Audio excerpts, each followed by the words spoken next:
할렐루야. 한번 인사하겠습니다. 사랑합니다. 축복합니다.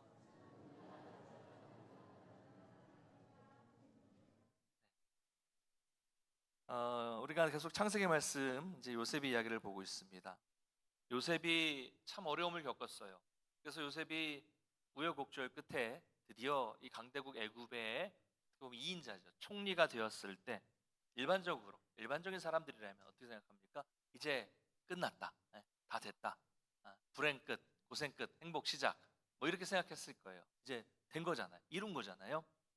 그런데 요셉은 이 기근 중에 양식을 사러 온 형들을 알아보고도 쉽게 자신의 정체를 밝히지 않았어요. 곧바로 내가 요셉입니다라고 드러냈더라면 어떻게 됩니까? 야곱도 그렇고 베냐민도 바로 만날 수 있었을 텐데 요셉은 그렇게 하지 않아요. 왜 그랬을까요? 이미 말씀드린 것처럼 이 요셉은 자기 아버지 야곱과 형들이 얼마나 변했는지를 확인해 보고 싶었던 거고요. 변하지 않았다면 이 변화는 기회로 삼고 싶었던 마음이 있었던 거죠. 요셉이 그렇게 막 그냥 계획 없이 하는 건 아니죠. 이 과정을 통해서 복잡하고 문제가 많았던 그 야곱의 집안의 문제들, 편애와 관련된 문제들, 이런 것들이 변화되면서 그 가족들이 점점 성숙해지고 이제 회복으로 가는 여정을 시작하게 된 것입니다. 그 가운데 있는 거예요. 그래서 지난 시간에는 이제 형들이 두 번째로 이 요셉 앞에 선 장면까지 살펴봤습니다. 첫 번째는 언제였습니까? 제일 처음에 베냐민을 제외하고 형들이 양식을 사러 왔을 때였죠. 그때 요셉이 형들을 알아보고 스파이로 몰았어요. 너희들은 정탐꾼이다 하면서 시몬을 잡아 가두고 다시 돌려보냈습니다. 양식을 줘서. 그래서 이제 양식을 먹고 그 양식이 다 떨어지게 되니까 이제는 이제 베냐민을 데리고 같이 와서 이제 요셉 앞에 서게 된 그런 장면이에요. 자, 시몬은 애굽에 잡혀 있었고 형들은 이제 베냐민을 데리고 와서 12형제가 한 자리에 모이게 된 것입니다. 자, 지난 시간 끝부분 내용인데 야곱은 그렇게 자기가 끝까지 붙잡고 있었던 끈, 바로 베냐민이죠. 베냐민을 마침내 이제 어쩔 수 없다 생각해서 내려놓게 됐습니다. 그런데 놀랍게도 야곱이 그 베냐민을 내려놓은 그 순간 비로소 드디어 하나님을 찾게 되었어요. 그 전까지는 이 일들을 보면서 자꾸 나를 힘들게만 한다라고 불평만 했던 야곱이었는데 베냐민을 그 잡고 있었던 끈 베냐민을 내려놓는 순간 전능하신 하나님을 찾게 되고 전능하신 하나님의 은혜를 구하게 된 것이죠. 그리고 뭐라고 고백합니까? 내가 자식을 잃게 되면 이르리로다.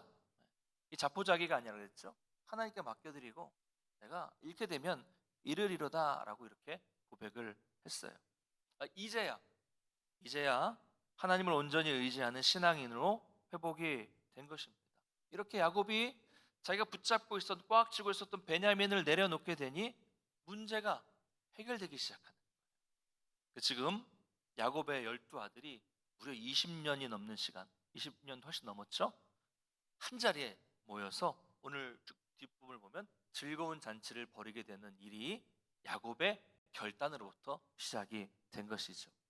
만약에 야곱이 계속해서 베냐민을 붙잡고 꽉 쥐고 놓지 않았다면 형들은 이 길을 갈 수 없었을 거예요. 그 굶어 죽게 생겼으니까 어쩔 수 없이 갔더라고 하더라도 큰 두려움에 벌벌 떨면서 이 애굽의 이 권력자 앞에 서지 않았겠습니까? 여러분처럼 우리가 꽉 쥐고 있는 것들, 하나님보다 어쩌면 더 신뢰하고 있는 것들을 내려놓는 것이 바로 신앙입니다. 도대체 신앙이 뭐예요? 자기가 갖고 싶은 거 다 쥐고 있고 자기가 하고 싶은 대로 다 하는 것은 이건 신앙이 아니잖아요. 자기가 하고 싶은 거 다 하고 갖고 싶은 거 다 갖고 쥐고 싶은 거 다 주려고 하면 못하러 귀찮게 교회 나옵니까? 왜 머리 아프게 성경을 보고 왜 성경을 공부하고 배우고 그 훈련을 받습니까? 그냥 그런 거 안 하고 자기 마음대로 살면 돼요. 교회 안 나와도 돼요. 그러려면. 여러분 기도가 언제 나옵니까? 여러분 기도가 언제 간절해지세요? 내가 붙들고 있었던 것을 포기할 때, 내려놓을 때 기도가 나와요. 자녀가 내 품에 있을 때는 뭐 모르겠지만 내 품을 떠나서 시집을 가고 장가를 가면 자동으로 기도가 나와요. 그렇죠? 이거 내가 어쩔 수 없다라는 걸 깨닫게 되면 기도가 나오는 거예요. 아들을 둔 부모들은 아들이 내 품을 떠나서 군대에 가면 안 하던 기도가 간절해지는 거예요. 그렇죠? 간절해지는 겁니다. 내가 볼 수 없으니까 간절해지는 거예요. 저도 부목사 시절에 그래도 큰 교회에서 여러 가지 훈련을 받았다고 하는 이 교만함이 이 마음속에 도사리고 있었더라고요. 그래서 제가 생각하기로 이제 내가 이 정도면 됐다. 나는 이제 어디를 가서든지 담임 목사로서 훌륭하게 잘 해낼 수 있다라는 교만함이 있었어요. 그러면서 얼마나 교만한지 막 다른 교회 보면서 왜 저 목사님 저렇게밖에 못하나? 어떻게 하면 저렇게 막 교회가 싸울 수 있나? 아이고 왜 저래? 막 이런 생각이 많이 들었어요. 근데 이게 여러분 그게 마음대로 됩니까? 안 되죠.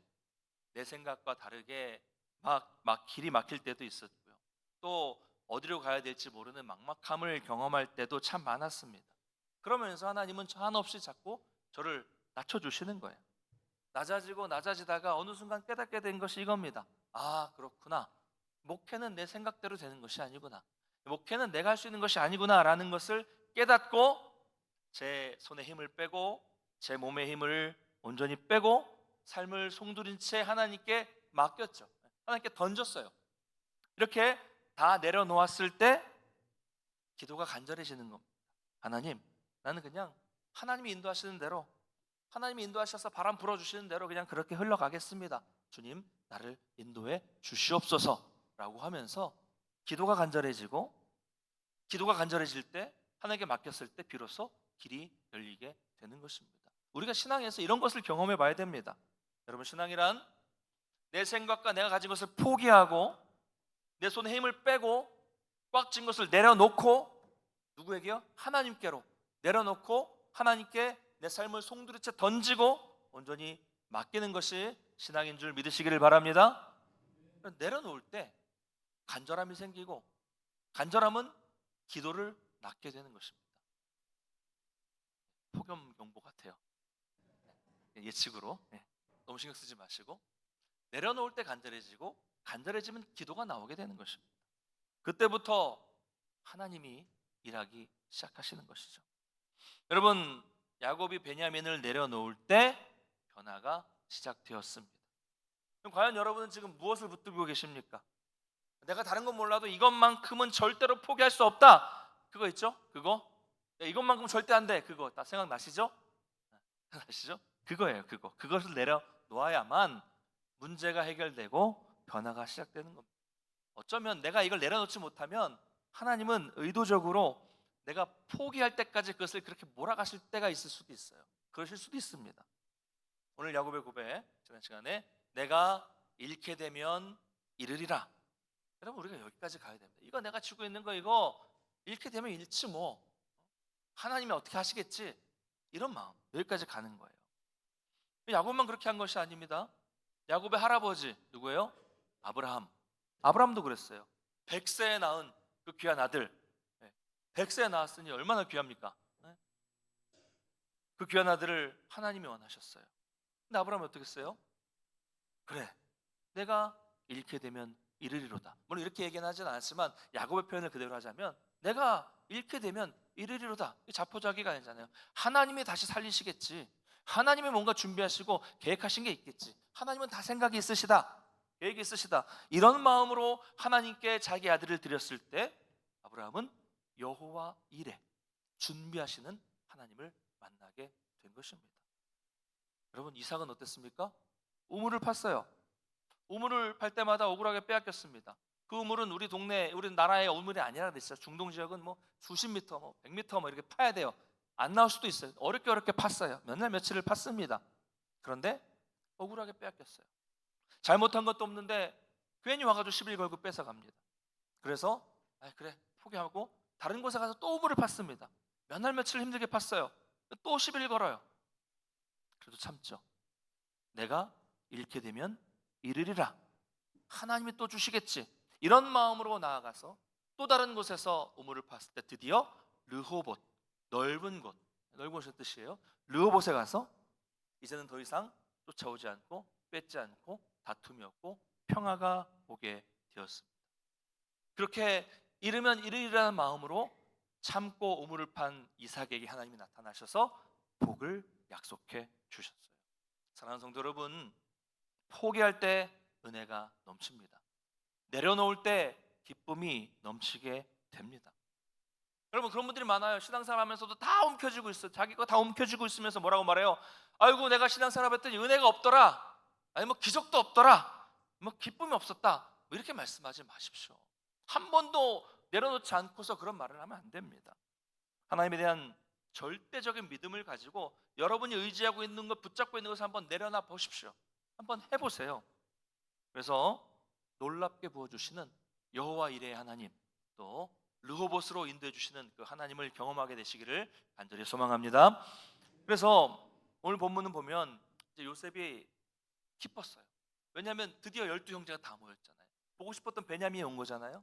너무 기뻐서 자기의 집으로 초대하는 장면으로 시작이 됩니다.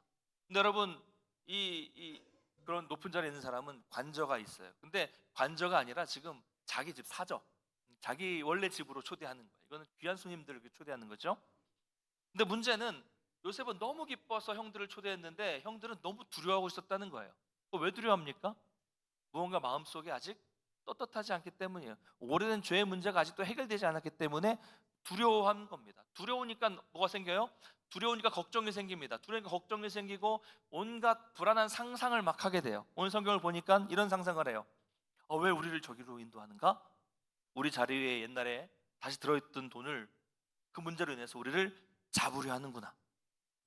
우리를 잡아서 노예 삼으려 하는구나. 또 우리가 가져온 이 나귀들을 다 빼앗으려고 하는구나. 여러분, 나귀는 그냥 나귀 생각하시면 안 되고 당시에는 고급 승용차라고 생각하시면 돼요.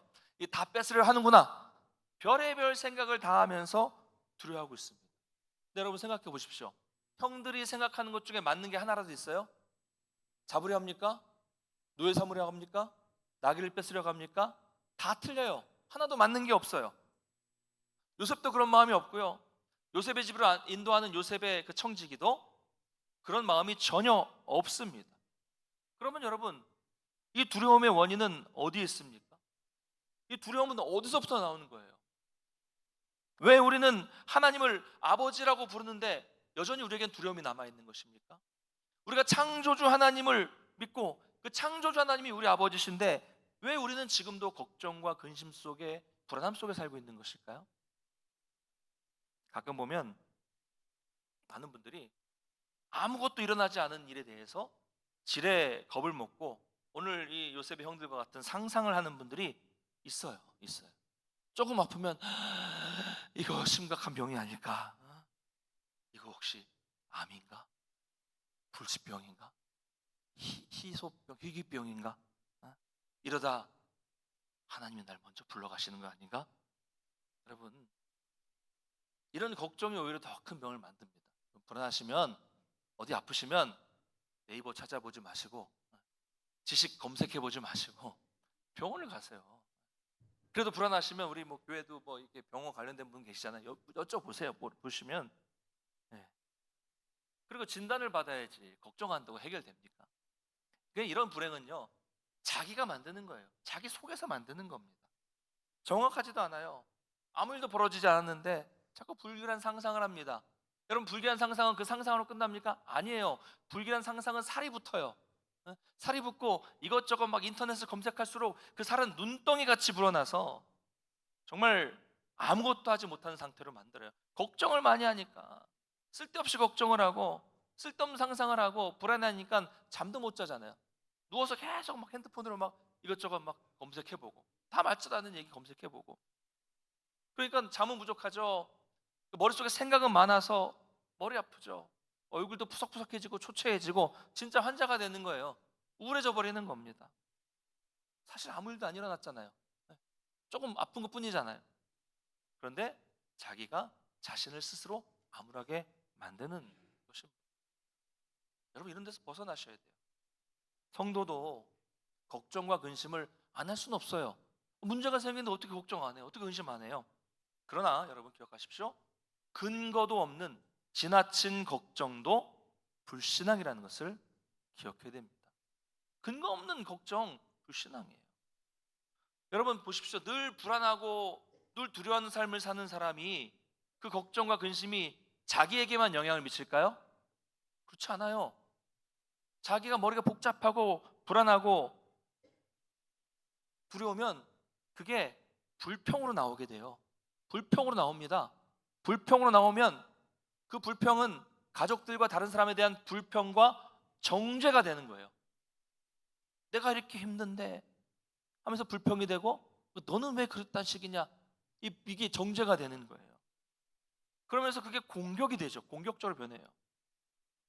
그렇게 되면 당연히 인간관계에 문제가 생기고, 하나님을 사랑하는 사람의 백성 속에 불신앙의 불평이 계속 터져나오면 신앙생활에도 문제가 생기는 겁니다. 인간관계와 신앙생활에 심각한 문제를 일으키는 거예요.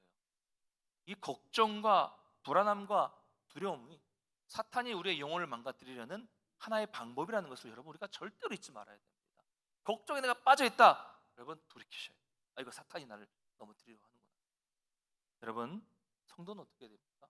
걱정을 하고 근심을 댈 수 있죠. 그러다가도 뭘 해야 돼요? 기도하고 큐티하고 말씀을 묵상하다가 하나님의 뜻을 깨닫고 하나님을 신뢰하면서 이겨내는 것이 신앙인 줄 믿으시기 바랍니다.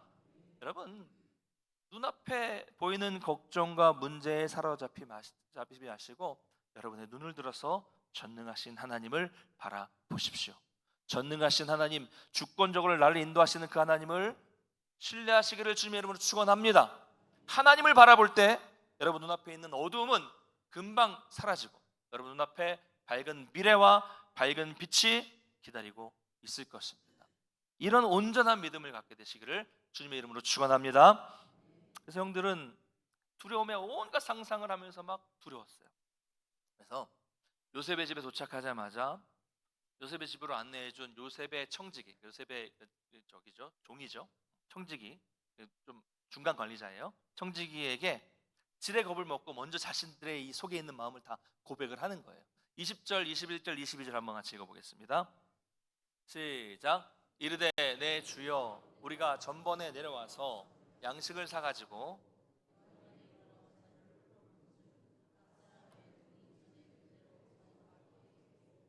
우리가 도로 가져왔고 양식 살 돈도 우리가 가지고 내려왔나이다.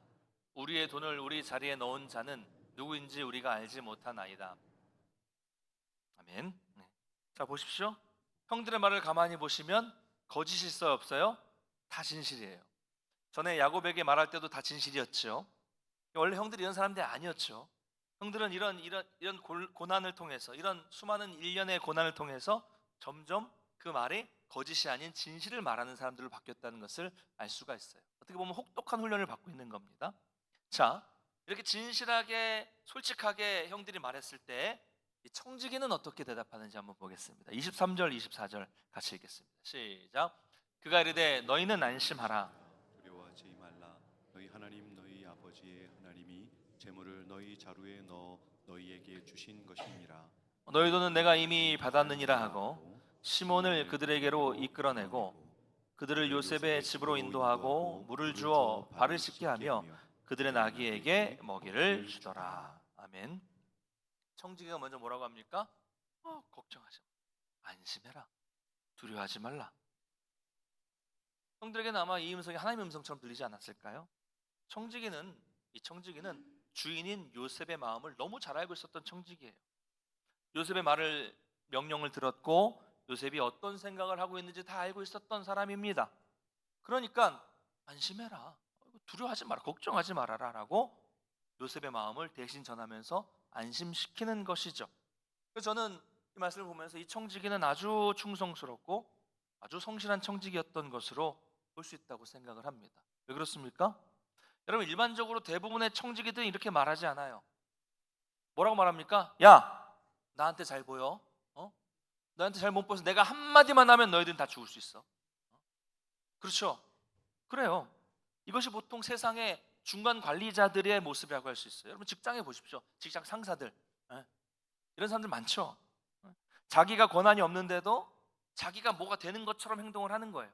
청지기는 이게 아니잖아요. 근데 이 청지기는 그렇지 않았어요. 주인의 마음을 잘 알고 아주 주인에게 충성스러운 청지기였다는 거죠. 여러분, 우리도 세상에서 청지기로 부름받았습니다. 누구의 청지기예요?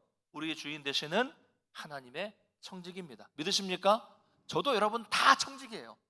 하나님의 모든 것을 맡은 청지기라는 거죠. 그러면 우리도 우리의 주인 되시는 하나님 아버지의 마음을 잘 알아야 되죠. 그 마음은 어디에 나타나요? 성경밖에 없어요. 그래서 우리도 하나님의 마음을 잘 알아서 내가 뭐 권한 있고 내가 힘 있는 것처럼 말하는 것이 아니라 세상에 평안을 전하는 청지기가 될 수 있어야 합니다. 자, 그 다음 말이 또 나와요. 더 중요한 말인데 청지기가 뭐라고 합니까? 너희는 안심해, 걱정하지 마 라고 말한 다음에 너희의 하나님, 너희 아버지 하나님이 재물을 너희 자루에 넣어서 너희에게 주신 것이니라 라고 말합니다. 그럼 놀랍지 않습니까? 청지기가 누구예요? 누군지 정확히는 모르지만 애굽 사람이라는 것은 확실해요. 애굽의 청지기니까요. 요셉의 청지기니까. 그런데 이방인이 이렇게 고백합니다. 선언하는 거예요. 이 모든 것은 너희 하나님, 너희 아버지 하나님께서 하셨다. 너에게 주신 것이다 라고 선언하고 있습니다. 여러분, 성경에 이런 일이 자주 나와요.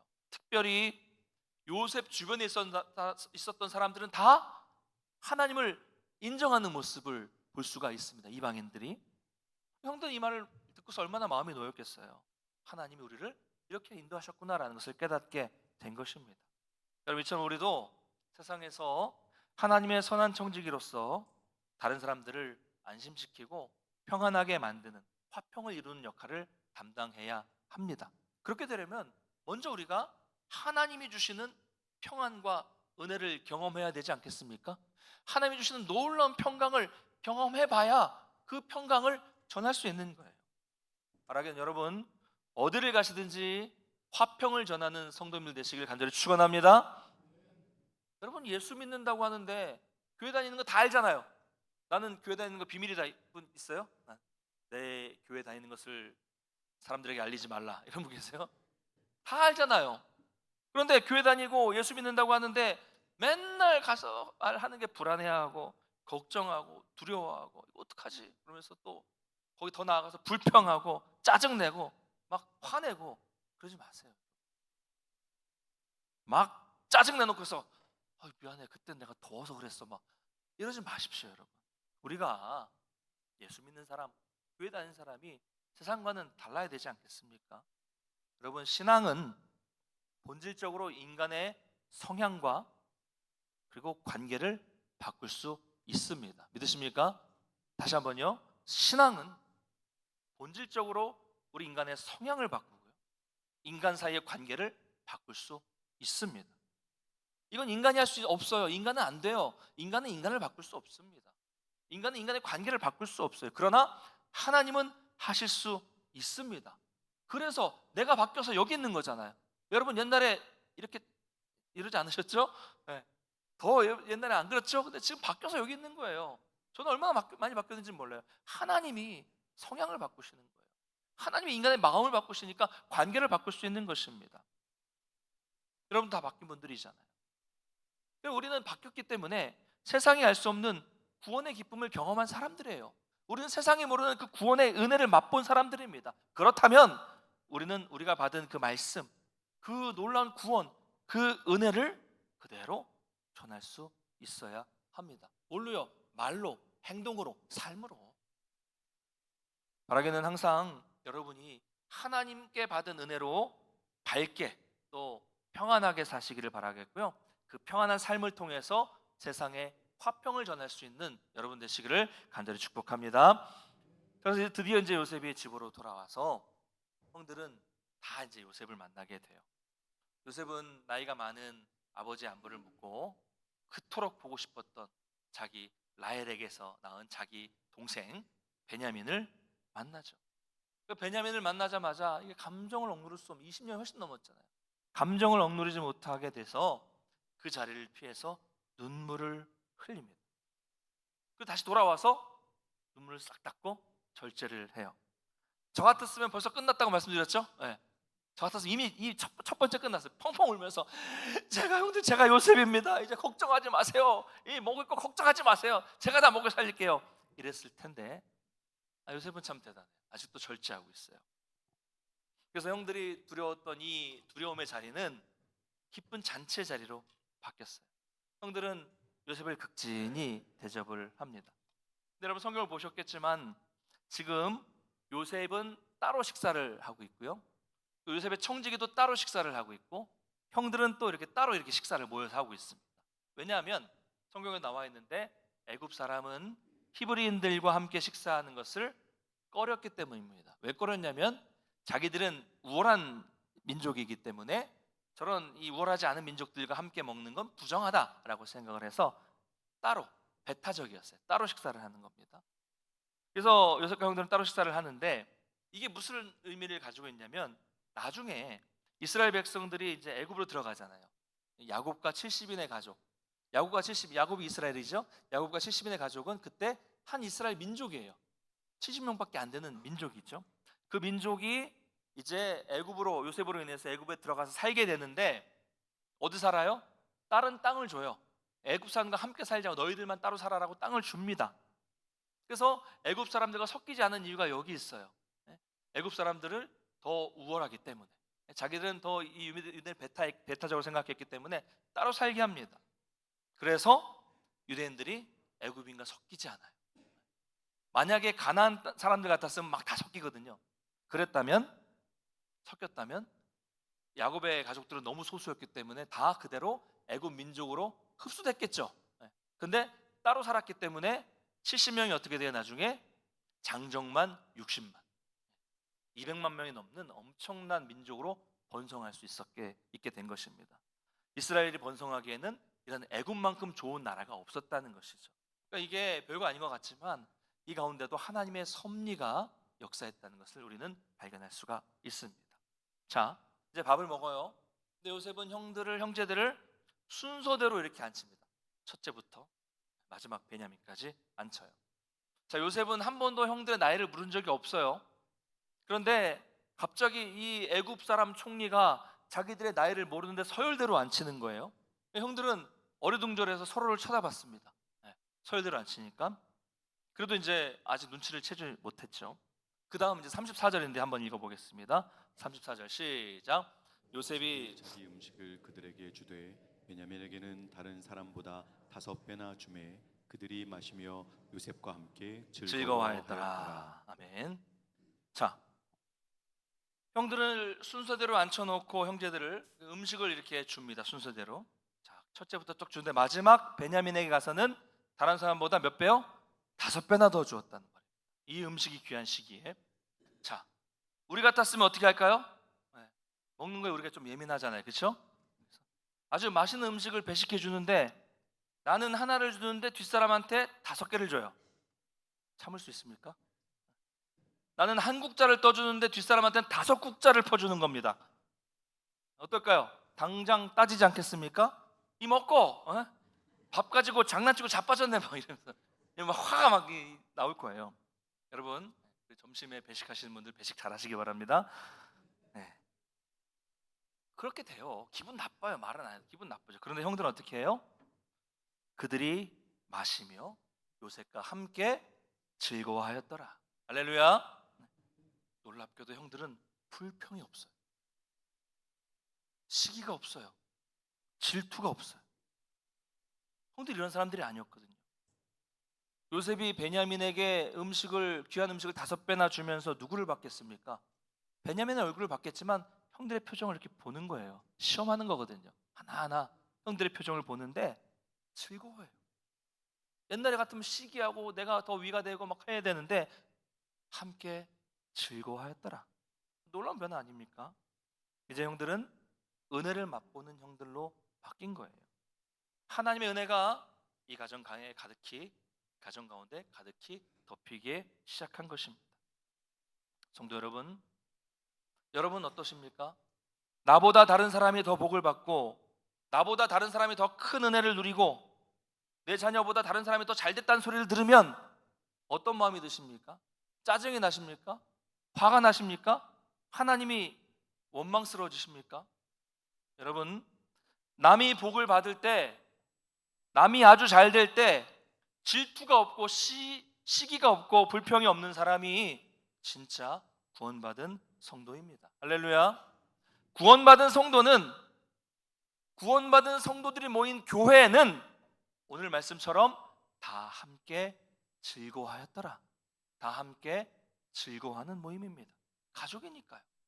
여러분, 구원받은 사람들이 모이면 누가 더 잘 되고 누가 더 안 되고 그런 것은 하나도 중요하지 않습니다. 문제가 되지 않아요. 베냐민이 5배를 받든 10배를 받든 20배를 받든 함께 즐거워하는 것이 바로 은혜를 아는 사람들, 은혜를 받은 자들의 모습입니다. 성들이 이렇게 변했어요. 로마서 12장 15절 함께 읽겠습니다. 시작. 즐거워하는 자들과 함께 즐거워하고 우는 자들과 함께 울라. 아멘. 여러분이 진짜로 내가 구원받고 내가 은혜를 아는 사람들을 체크해 보려면 이 부분을 점검해 보면 아주 명확하게 나옵니다. 남이 잘 되고 있는데 아직도 질투가 남아 있고, 사촌이 땅을 샀는데 배가 막 슬슬 아프고 막 이렇게 하면 아직 부족한 거예요. 성도가 슬퍼하고 있는데 에이 뭐 그냥 그러다 말게 남일처럼 느껴지면 아직도 성숙해야 되는 겁니다. 이게 분명한 척도라니까요. 남이 복을 받을 때 함께 웃어주고, 남이 슬퍼할 때 함께 울어주는 것이 진짜 신앙이라는 것 여러분 믿으시기 바랍니다. 말씀 맺겠습니다. 사랑하는 성도 여러분, 우리는 그리스도 예수 안에서 한 형제요, 한 자매요, 가족입니다. 믿으십니까? 이 공동체는 서로 함께 기뻐하고 함께 울고 슬퍼하는 공동체가 바로 교회예요. 이것이 구원받은 우리의 모습이 되어야 합니다.